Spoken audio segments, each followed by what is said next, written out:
Hello friends, আমি সৈকত। পেট story চ্যানেলের পক্ষ থেকে আপনাদেরকে অনেক অনেক অভিনন্দন।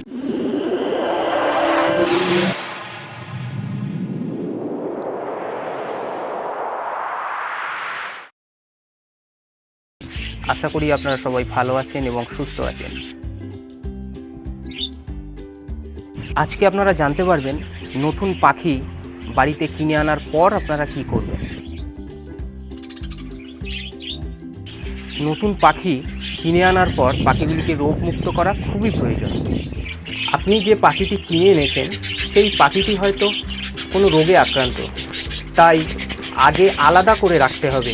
খুব কম করে 15 দিন ভালো করে খেয়াল রাখতে হবে পাখিটি ঠিক খাচ্ছে কিনা, পাখিটি কেমন পটি করছে, পাখিটি গা ফুলিয়ে আছে কিনা, অর্থাৎ পাখিটি অ্যাক্টিভ বা ভালো আছে কিনা সেটা ভালো করে খেয়াল রাখতে হবে।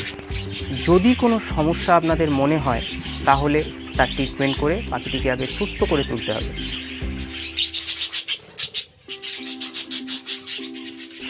প্রথমেই যদি পাখিগুলিকে এনে আপনার পুরনো অ্যাভিয়ারিতে পাখিগুলিকে ঢুকিয়ে দেন তাহলে সেই নতুন পাখিগুলির রোগ থেকে আপনার পুরনো পাখিগুলি সংক্রমিত হতে পারে। তাই ভুল করেও আপনাদের পুরনো অ্যাভিয়ারিতে পাখিগুলিকে ঢোকাবেন না। পাখিগুলিকে কিনে আনার পর কম করে 30 মিনিট আপনারা পাখিগুলিকে জল বা খাবার প্রোভাইড করবেন না। ওদেরকে একটা নিরিবিলি জায়গায় রেখে দিন, ওরা আগে জায়গাটার সাথে পরিচিত হোক, তারপর 30 মিনিট বা আধা ঘন্টা পর তারপর আপনারা জল বা খাবার দিতে পারেন। নতুন পাখিগুলিকে কিনে আনার আধ ঘন্টা পর নিম পাতা ফোটানো ঠান্ডা জল দিয়ে খাঁচা বা পাখিগুলিকে ভালো করে স্যানিটাইজ করে দিতে হবে। তাতে আপনার খাঁচায় বা পাখিগুলিতে যদি কোনো রোগ থাকে তা নির্মূল হয়ে যাবে। তাহলে এই কাজটা করতে কিন্তু অবশ্যই ভুলবেন না, কারণ পাখিগুলির গায়ে অনেক রকম জীবাণু থাকতে পারে। নিম পাতার জল ফোটানো জল যদি আপনারা ভালো করে স্যানিটাইজ করে দেন তাহলে সেই জীবাণুগুলি নষ্ট হয়ে যাবে। অতএব এই কাজটি করতে একদমই ভুলবেন না।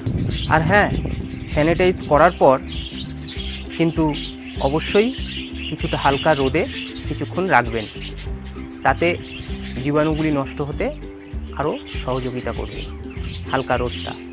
পাখিগুলিকে প্রথমে আপনারা যে জলটি প্রোভাইড করবেন কিনে আনার পর সেটা হচ্ছে নিম পাতা ফোটানো ঠান্ডা জল। মানে ঠান্ডা জলের সাথে নিম পাতা ফোটানো জলটা মিশিয়ে পাখিকে প্রোভাইড করবেন।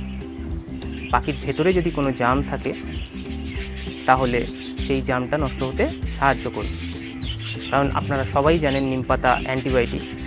তাই যদি কোনো হালকা জাম থাকে পাখির ভেতরে তাহলে পাখিটি ঠিক হয়ে যাবে।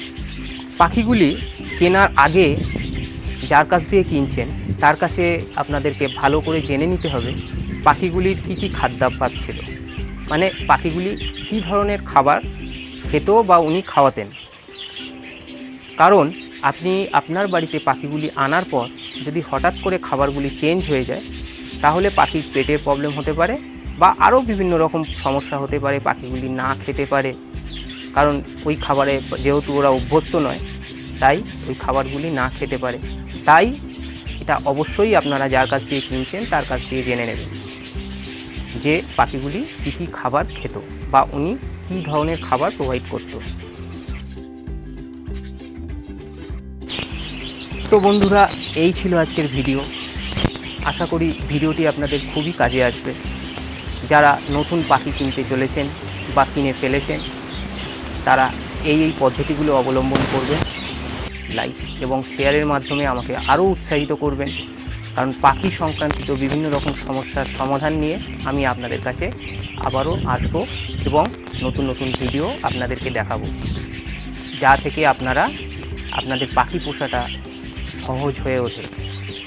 এই আশাই করি যে আপনারা লাইক, শেয়ার এবং কমেন্টের মাধ্যমে আমাকে উৎসাহিত করবেন।